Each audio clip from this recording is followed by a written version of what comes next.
In the summer of 1944, somewhere in the hedgerows of Normandy, a captured German Wehrmacht officer sat down across from his American interrogator.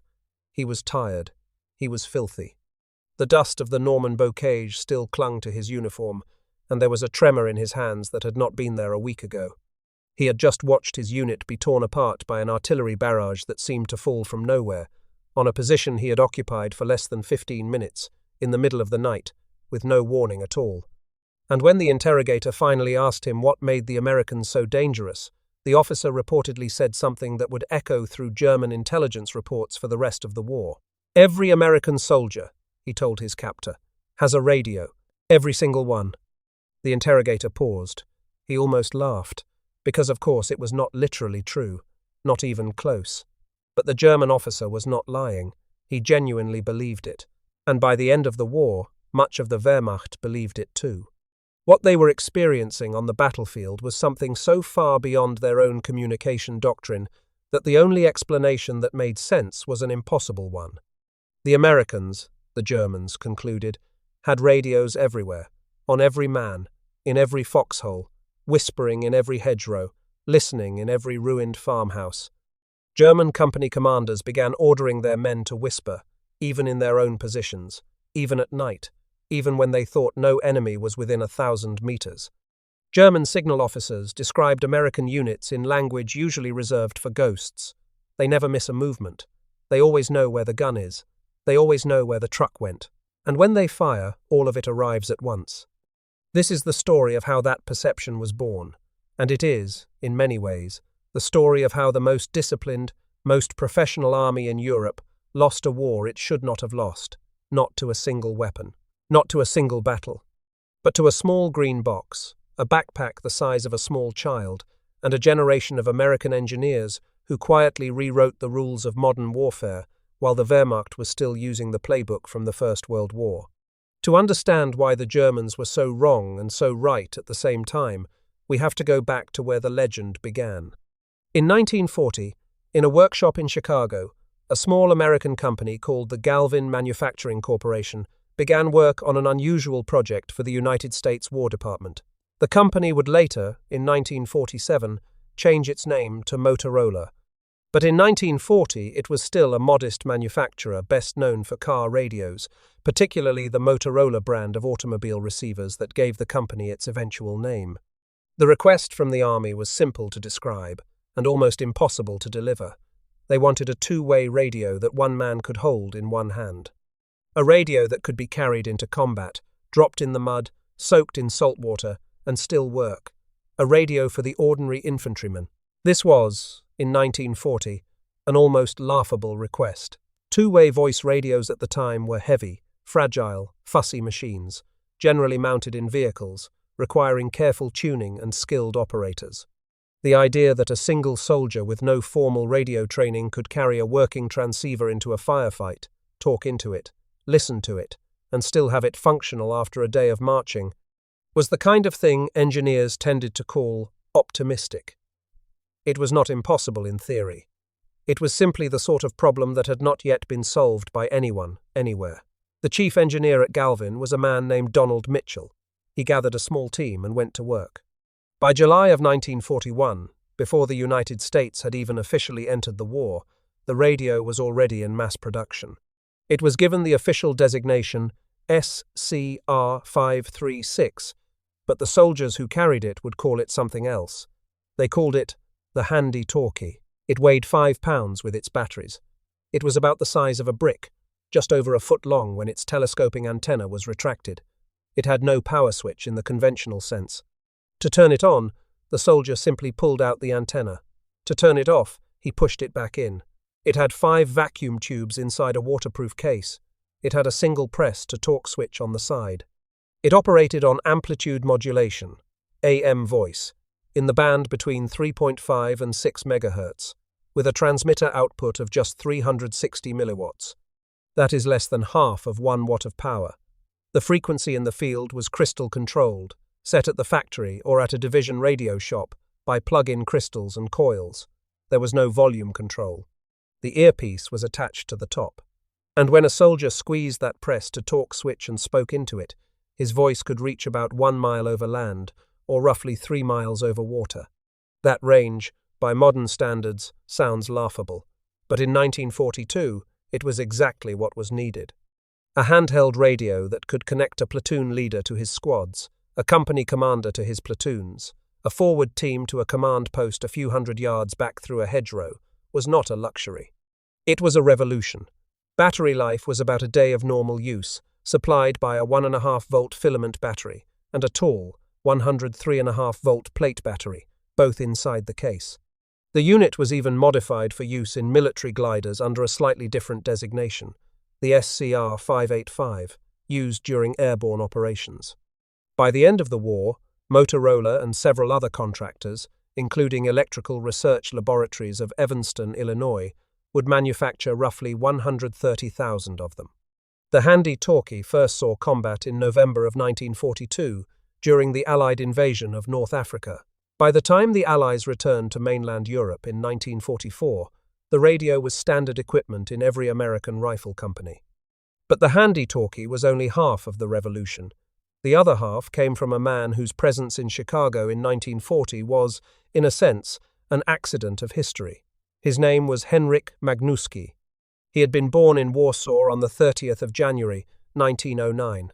He had lost both of his parents young. He had paid his way through school by repairing radios for the Polish military, supporting himself and his sister Janina.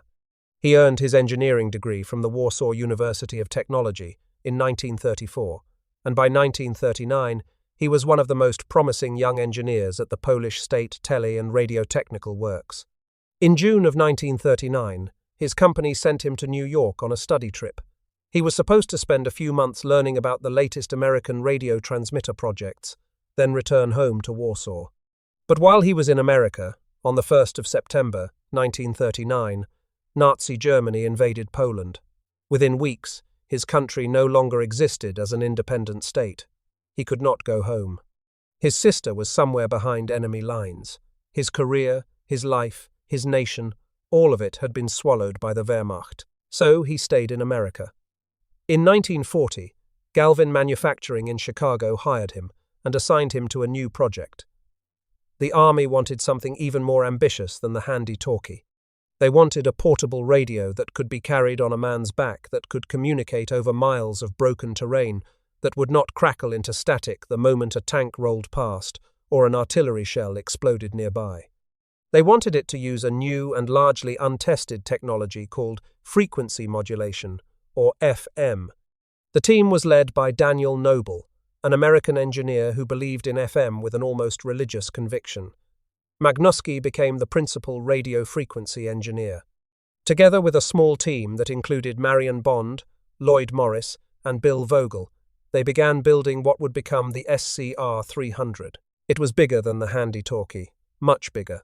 It weighed about 35 pounds with its battery, almost the weight of a small child. It had 18 vacuum tubes inside it. It had 41 selectable channels in the very high frequency band, between 40 and 48 megahertz. It had an adjustable squelch circuit to suppress background noise. It had automatic frequency control to keep the signal stable. Its transmitter output was only about 0.3 of a watt, but because it used frequency modulation rather than amplitude modulation, that small power gave it a usable voice range of 3 to 5 miles in average terrain, sometimes as much as 8 miles in open country. Compared to anything else in the world in 1942, it was extraordinary. In the spring of 1942, the prototypes were demonstrated to the Signal Corps at Fort Knox, Kentucky. The engineers placed 2 units more than 8 miles apart, more than twice the distance the Army had asked for, and they spoke to each other clearly through the woods and hills of central Kentucky. The Signal Corps officers stood there in silence. Then they ordered the radio into production immediately. The soldiers, watching this 35-pound backpack being carried by a single infantryman who could speak into a handset and reach his commander miles away, started calling it something new. The technical manual codified the term that journalists and soldiers were already using. They called it the walkie-talkie. The name stuck. It is the name we still use today. By war's end, Motorola and other manufacturers would produce nearly 50,000 SCR-300s. And here is the human detail that history almost forgot. The principal radio frequency engineer of the walkie-talkie, the radio that would help liberate Europe, was a Polish refugee whose own homeland had been crushed under the boots of the very army that radio was being built to defeat. Henryk Magnuski never returned to Poland. After the war, the Soviets took control, and there was nothing left for him to return to. He stayed in Chicago. He earned 30 patents over his career. But in 1942, in a Chicago workshop, he was just a man trying to do something useful with the only weapon he had, which was his mind. These two radios, the handy-talkie and the walkie-talkie, would change the war. But to understand why, we have to leave Chicago, cross the Atlantic, and look at what the Germans were doing. Because the Germans, in 1940, were not behind.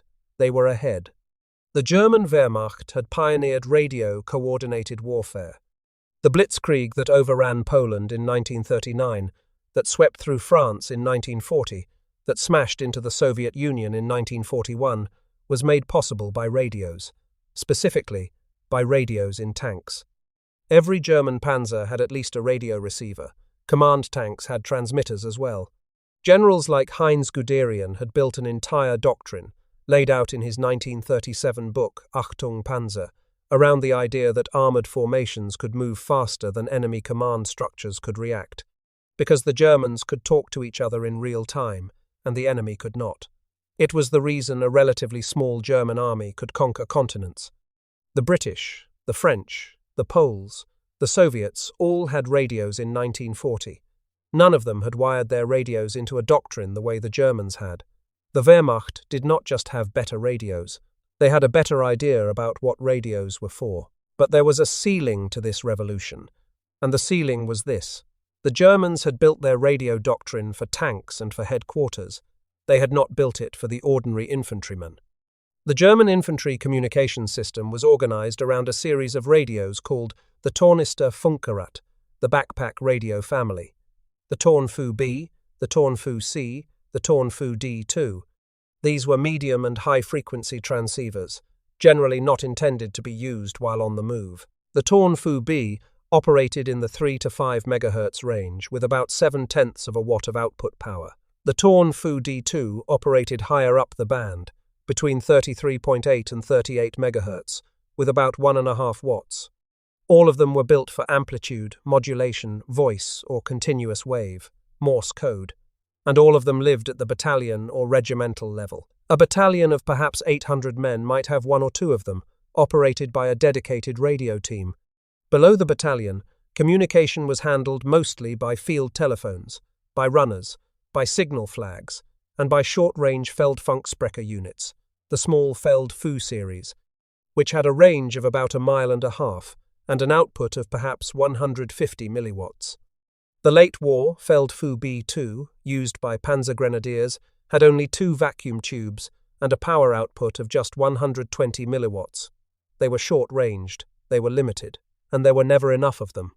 A typical German infantry company, the unit of perhaps 180 men that would actually do the fighting, had 1 or 2 radios. The company commander had one. Sometimes a forward platoon had a Feldfu set as well, but squad leaders did not. Most platoon leaders did not. If a German squad leader saw an enemy machine gun position off to his left flank and wanted to coordinate with the squad on his right, he had to send a runner. If he wanted artillery support, he had to send a runner back to his platoon leader, who would send a runner back to his company commander, who would use the company radio to call the battalion, which would relay the request to the regiment, which would relay it to the divisional artillery. Each step took minutes, sometimes tens of minutes, sometimes hours. By the time the shells finally arrived, the enemy was usually somewhere else, or the runner had been killed crossing the open ground between trenches. This was not a German failure of intelligence, it was a doctrine. The Wehrmacht believed, deeply and traditionally, that combat information should flow upward through a clean chain of command, and that orders should flow back downward through the same chain. They believed that giving radios to every junior officer would create chaos, redundancy, and confusion. They believed that the frontline soldier did not need to talk, he needed to fight. The talking was for the officers. The officers had radios, the men had rifles. The doctrine had roots that went back to the First World War, when German staff officers had built the most sophisticated command system in Europe, a system in which orders cascaded down through carefully numbered corps headquarters and out through divisions and regiments. It was elegant. It was hierarchical. It worked beautifully when the army was advancing on schedule and the lines were intact. It worked very poorly when units were scattered, when officers were killed, when companies were cut off and forced to act alone. And in the kind of fragmented, hedgerow-by-hedgerow combat that would define Normandy in 1944, it would prove almost fatal. It was a coherent doctrine. It had conquered Europe, and it was about to meet its end. In late 1942, the Americans landed in North Africa. By the summer of 1943, they were in Sicily. And there, on the dusty Sicilian roads, the Germans got their first real look at the new American radios. They captured several units in the chaotic fighting around Gela and Messina. The captured radios were sent back to German signals intelligence for evaluation. The historian Joseph Balkowski, who has studied the captured German signal reports, writes that the German engineers who examined them were impressed. They had never seen anything quite like the handy-talkie. A complete two-way radio that one man could hold in one hand. A backpack FM transceiver with a range of miles. The technical reports circulated. There was admiration. There was study. There was even, eventually, an attempt at imitation. Late in the war, the Germans developed a small handheld radio of their own called the Kleinfunksprecher D, nicknamed the Dorette. It entered service around October of 1944. It was the smallest portable radio set the Germans ever produced, light enough to clip onto a soldier's belt. Its frequency range, 32 to 38 MHz, was specifically chosen so that it could interwork with the standard infantry Torn Fu sets. But it was too late. By October of 1944, the Wehrmacht was in retreat across every front. Production was strangled by Allied bombing. Distribution was impossible. Only a small number of Dorettes ever reached frontline troops. The Germans had recognized the technology. They had even copied it. But they could not deploy it in any meaningful number, and they could not change a doctrine that had been baked into their army for an entire generation. Meanwhile, the Americans were doing something the Germans had not yet understood. They were not just building better radios, they were building a different kind of army around them. In an American infantry rifle company, by 1944, every rifle platoon had at least one handy-talkie. The weapons platoon had two. The company commander had one. That meant 6 handy-talkies in a single rifle company. 6 little radios crackling in the hands of lieutenants and sergeants who could talk to each other directly, in plain English, without sending runners, without writing notes, without waiting for the chain of command to grind through its layers. Above them, every infantry battalion operated several SCR 300s, with sets distributed to the rifle companies during attacks, allowing company commanders to talk to battalion headquarters and to coordinate with adjacent companies in real time. Tank infantry coordination, infantry artillery coordination, all of it suddenly happened at the speed of voice instead of the speed of running men. The first dramatic test came on the 9th of June, 1944, 3 days after D-Day, in the flooded fields west of the Murderet River in Normandy. Lieutenant Colonel Thomas Shanley's 2 Battalion of the 508th Parachute Infantry Regiment had been cut off on a low rise the soldiers called Hill 30. German infantry was closing in. The battalion's only working radio was an SCR 300. Over the walkie-talkie's net, the regimental commander adjusted artillery fire from the 319th Glider Field Artillery Battalion to within 100 yards of his own surrounded paratroopers. The German counterattack was broken up. Most of the battalion survived. It was, in many ways, a small action in a large invasion. But for the men on Hill 30, it was the difference between a unit that gets overrun and a unit that holds. And it would not have been possible without the radio on a single paratrooper's back. And then there was the artillery. This is where the story stops being only about radios and starts being about something larger. Because the Americans had not just put radios in the hands of their infantry. They had built an entire artillery system, the most lethal artillery system in the world, around the fact that every infantryman could talk. The American artillery doctrine of the Second World War was built around something called the Fire Direction Center. It was an idea developed and refined at the Field Artillery School at Fort Sill, Oklahoma, in the years before the war, by officers like Carlos Brewer and Orlando Ward, and brought to full fielded form under the direction of Lieutenant General Leslie McNair. The concept was simple in theory and ferociously complex in execution. Instead of having each artillery battery aim and fire independently, the way the Germans did, the Americans fed every fire request through a centralized fire direction center where officers used pre-printed firing tables, range tapes, and standardized grid coordinates to compute firing solutions in seconds. Any officer, any non-commissioned officer, even an enlisted man, could call in a fire mission by radio. The grid system was so simple that it could be taught over the air to a soldier whose officers had all been killed. The technology behind it was almost embarrassingly low-tech. There were no computers. There were paper firing tables, slide rules, range tapes printed on long strips of paper that could be laid across a map between the gun position and the target. A trained plotter could pull the correct tape from a filing cabinet, lay it on the map, read off the firing data, and pass the numbers to the guns in less time than it took the radio operator to repeat back the call. The whole American artillery establishment had committed itself to one obsessive idea: that the time between a forward observer seeing a target and a shell landing on that target should be measured in minutes, not hours. By 1944, the operational benchmark was 3 to 5 minutes from initial fire mission call to first round on target. From a man with a radio in a hedgerow to a battalion of 105mm howitzers miles away. 3 to 5 minutes. But the most lethal innovation of all was a technique called time on target. The British had developed it first, in North Africa in late 1941 and early 1942, using BBC time signals to synchronize watches across batteries. They had used it to devastating effect against German armored advances. The Americans took the British idea and industrialized it.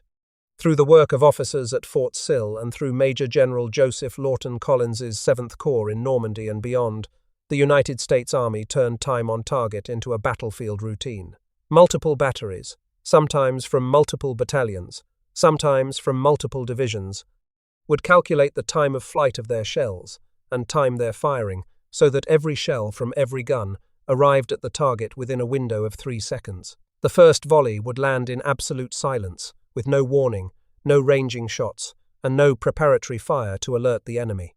Every gun, every battery, every division, all hitting the target in the same heartbeat. Studies after the war would confirm what every infantryman already knew. Most artillery casualties occur in the first few seconds, before the men in the open can drop, find cover, or burrow into the earth. A United States Army study conducted in the 1970s, called troop reaction and posture sequencing, would later quantify what artillerymen had understood instinctively in 1944. At the moment of first impact, only 9% of soldiers in a defensive position were prone, 33% were prone with some additional cover, 58% were standing. Within 2 seconds, 56% had thrown themselves flat. After 8 seconds, every soldier was both prone and behind cover. Time on target was designed to deny those 8 seconds to the enemy. To kill or wound as many men as possible before any of them realized they were even being shot at. It was, by every account, terrifying. Field Marshal Erwin Rommel was one of the first German commanders to feel its weight. In a letter to his wife on the 18th of February, 1943, after the early phase of the Battle of Kasserine Pass in Tunisia, Rommel wrote that an American observation aircraft had directed the fire of numerous batteries on every worthwhile target throughout the zone. Later, after fighting the Americans in Italy and Normandy, he wrote of their tremendous superiority in artillery and their outstandingly large supply of ammunition. The German general Friedrich von Mellenthin, who served as chief of staff to the 5th Panzer Army during the late phase of the Ardennes offensive, would later write that Allied air and artillery superiority shattered German operations in the West and made even tactical maneuver almost impossible. But none of this would have worked without radios. None of it.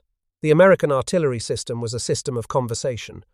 A forward observer crouched in a hedgerow, peering through a pair of binoculars, watching German infantry mass behind a stone wall 1,000 yards away. He would key his radio. He would speak grid coordinates. The Fire Direction Center would receive the call, plot the target, calculate the firing solution, broadcast a countdown to 6 batteries, and within minutes, every gun in range would fire. And the shells would all land in the same instant, on the same wall, on the same Germans. Any battery in range, sometimes batteries that the forward observer did not even know existed, would simply listen in on the battalion radio nets and offer their guns. The system fed itself. A target reported on one frequency could draw fire from 3 different battalions on 3 different nets within minutes.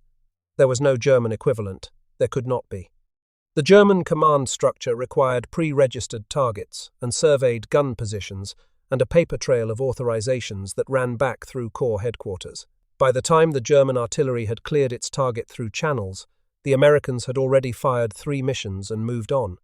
The crowning example of the system at work came in the breakout battle of late July 1944, Operation Cobra.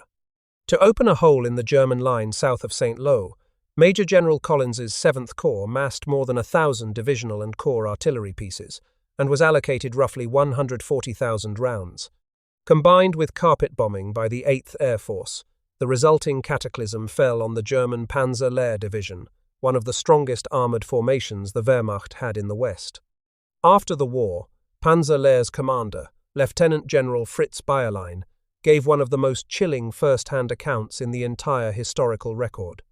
Bayerlein described how the bombers came as if on a conveyor belt, how the bomb carpets were laid down again and again, how artillery positions were wiped out and tanks overturned and buried. The whole area, he said, resembled a moonscape. All signal communications had been cut. No command was possible. Simultaneously, he wrote, innumerable guns of the American artillery pounded drumfire into the German positions. Over 70% of his soldiers, he estimated, were either dead, wounded, crazed, or dazed. The Panzer Lehr Division, one of the elite armoured divisions of the Wehrmacht, ceased to exist as a fighting force in less than a day. Operation Cobra opened the road to Paris. It is worth noting what Bayerlein's account actually describes. From the German side, what made Operation Cobra so devastating was not only the weight of fire, but the collapse of communication. Their own radios stopped working. Their own command structure went silent. In the very battle that broke open Normandy, the Germans were reduced to runners and shouting in the wreckage, while the Americans, on the other side of the destruction, were still talking on their walkie-talkies, still calling in fire missions, still adjusting their advance. This was where the perception of the radio on every American was born. Imagine, for a moment, that you were a German infantryman in the bocage country of Normandy in July of 1944. The hedgerows are tall and impossible to see through. You are crouched behind one of them with your squad. You hear American voices, faintly, somewhere on the other side. You move. Within 2 minutes, an artillery barrage falls on the exact spot you just left. You move again. Another barrage. You change positions in the night. You pick up your machine gun.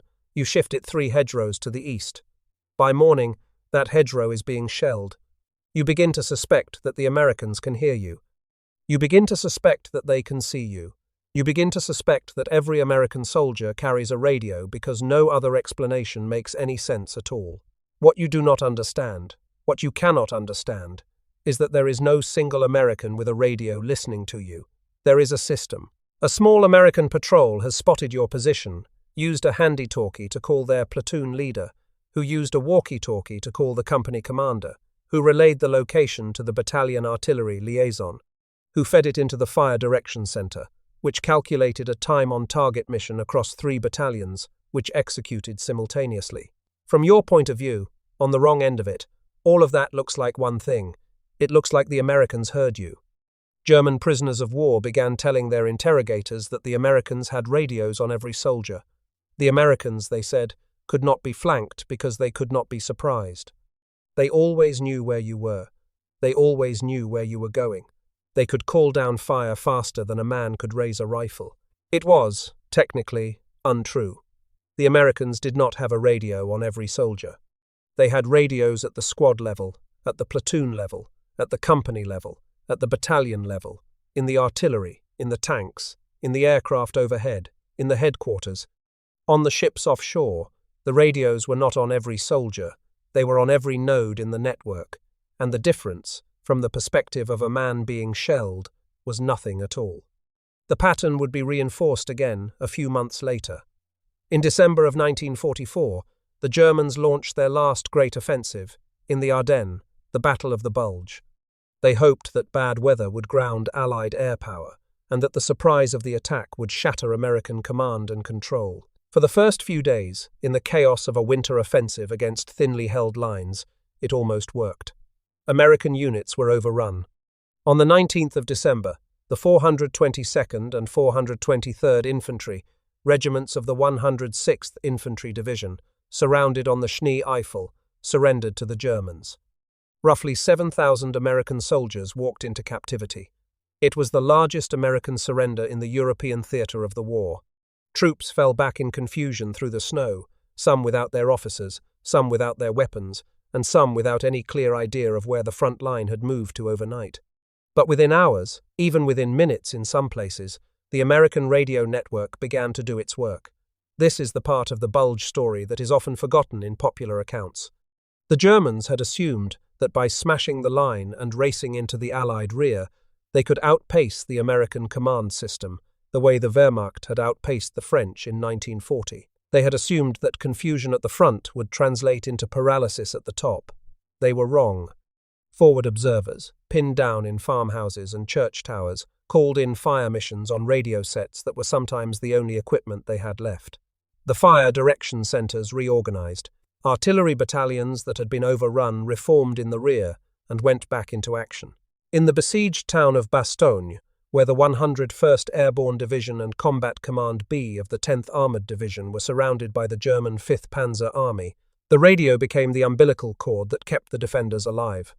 Forward observers inside the Bastogne perimeter called in artillery from a mix of American battalions, including the all-black 969th Field Artillery Battalion, which on the 7th of February, 1945, would receive the Distinguished Unit Citation, the first such citation ever awarded to an African-American combat unit in the Second World War. They directed P-47 fighter bombers when the weather finally cleared on the 23rd of December. They coordinated with the relieving forces of Patton's Third Army to the south. None of that would have been possible without radios at the squad and platoon level, or without an artillery system that could pull fire from any battalion in range, on any net, in minutes.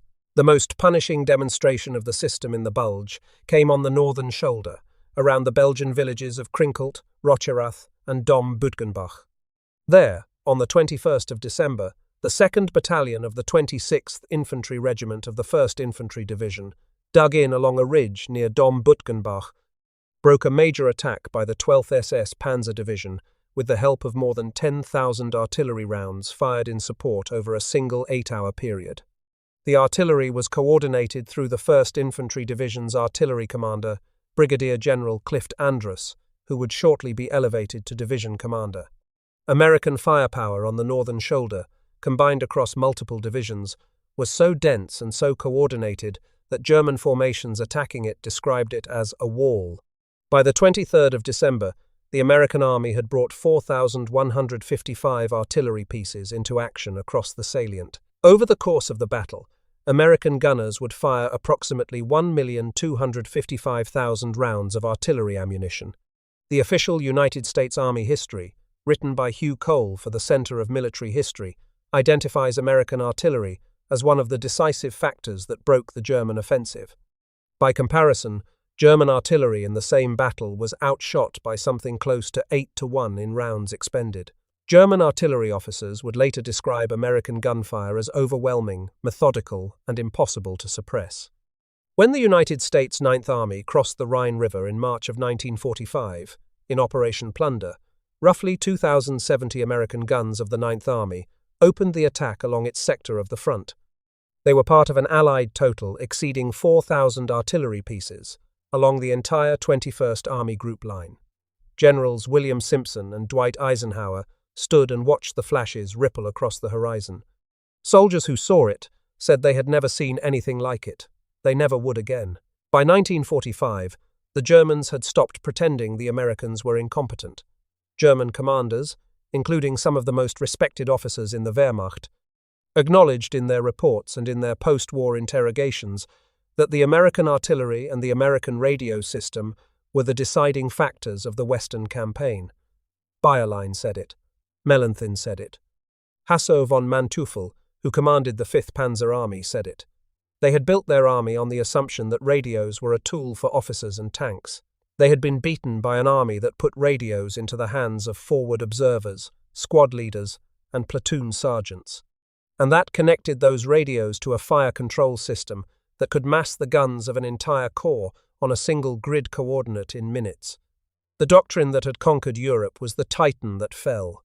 It fell not in a single afternoon, but slowly, over the course of 2 years, as one Wehrmacht unit after another walked into a wall of American artillery and was unable to understand what had hit them. And so the German prisoners of war, sitting in interrogation tents from Tunisia to the Rhine, kept giving the same answer. Every American has a radio. In a sense, they were right. Every American was a node in a network that the Germans had not built, had not understood, and could not have copied, even if they had wanted to. This is the strange thing about military history. We tend to remember the famous weapons. We remember the Tiger tank, the Panther, the 88mm gun. We remember the bomber and the destroyer. We remember the things that look impressive in photographs. But the weapons that decided the war were often quieter than that. They were a man with a backpack and a handset, calling for fire. They were a fire direction center in a tent with a stack of pre-printed range tapes.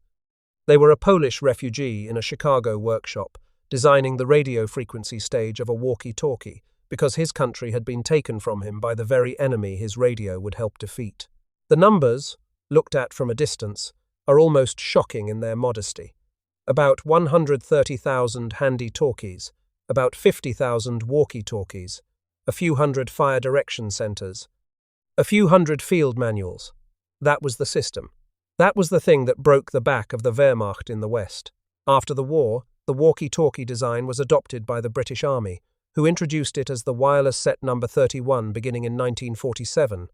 The technical principles behind it, the FM transmission, the squelch circuit, the channelized tuning, became the foundation of nearly every two-way radio that followed.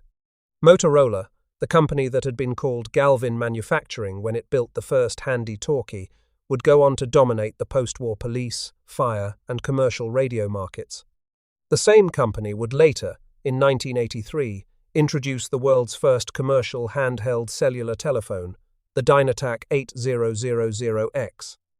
Motorola itself draws a corporate line from the handy talkie of 1940 to the Dynatac of 1983.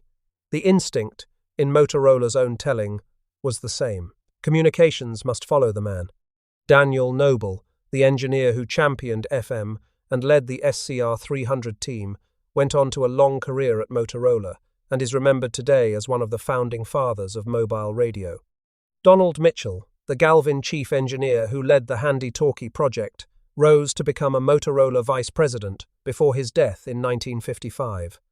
Henryk Magnuski stayed in America, raised a family, built a long career as a research engineer, and never returned to Warsaw. He died of cancer in his home in Glenview, Illinois, on the 4th of May, 1978. The Henry Magnuski Electrical and Computer Engineering Professorship at the University of Illinois at Urbana-Champaign is named in his honor. In 2006, he was one of the first 5 inductees into the Illinois Engineering Hall of Fame.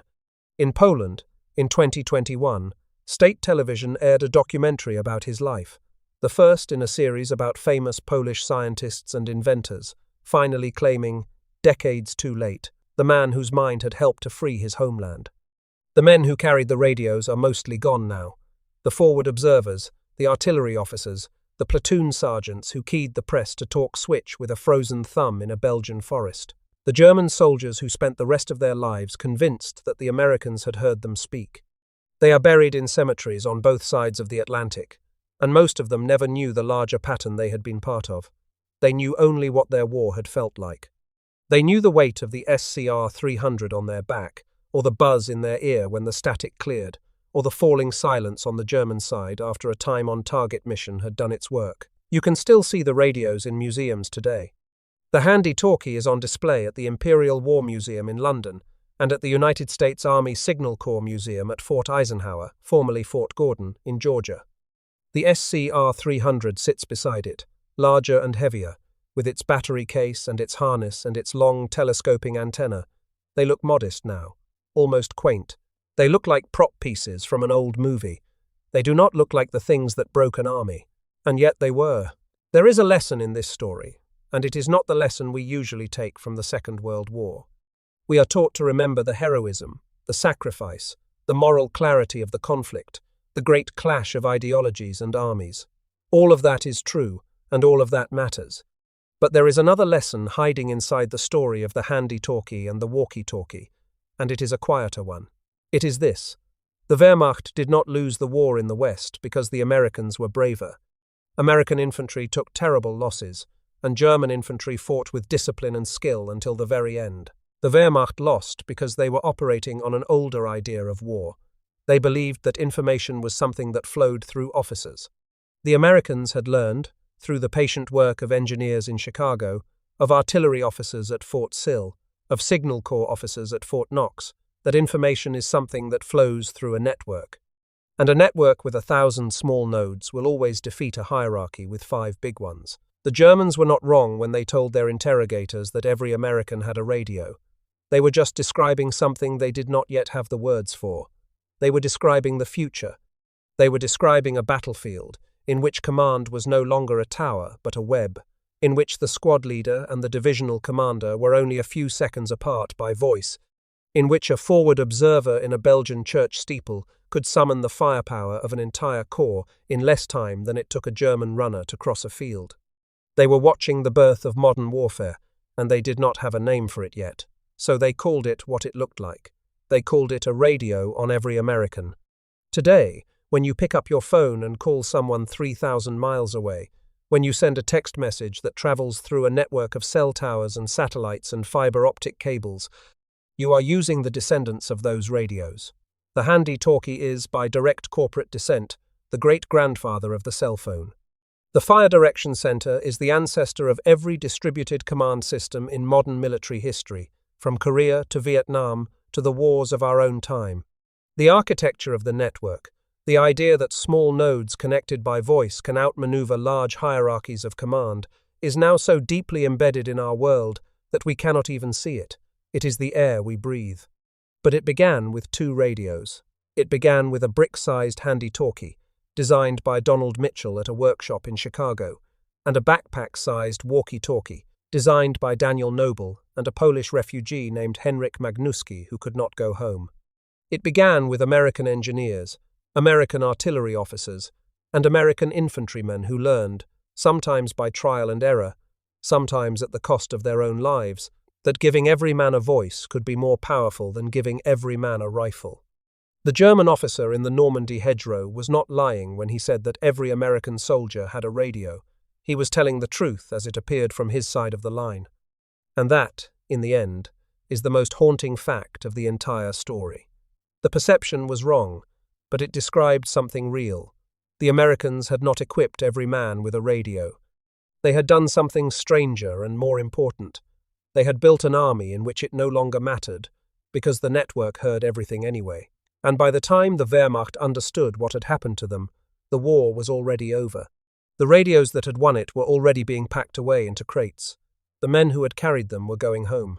And in a Chicago workshop, the engineers who had built them were turning their attention to other problems: the car radio, the television, the microwave relay, eventually the cell phone.